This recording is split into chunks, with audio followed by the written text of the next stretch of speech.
എന്താ പ്രസംഗം പറയാ? ഓഞ്ഞോട് ഞാൻ ഇതിനെ ഇതൊന്നും കിട്ടുന്നുണ്ടെങ്കിൽ ഞങ്ങളൊക്കെ കേസ് കൊടുക്കും. ഓക്കെ,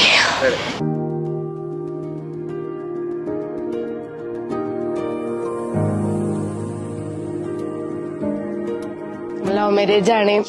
സോ എന്താ പറയാ, ഇപ്പൊ ഇത്രയും കാലം സിംഗിൾ ആയി നിന്ന് പിന്നെ ഇപ്പൊ പെട്ടെന്ന് റെഡി ടു മിംഗിൾ ആയ ഒരു സന്തോഷം.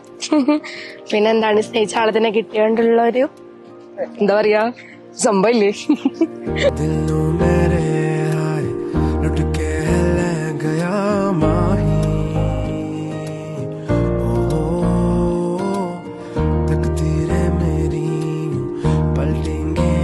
सोचा था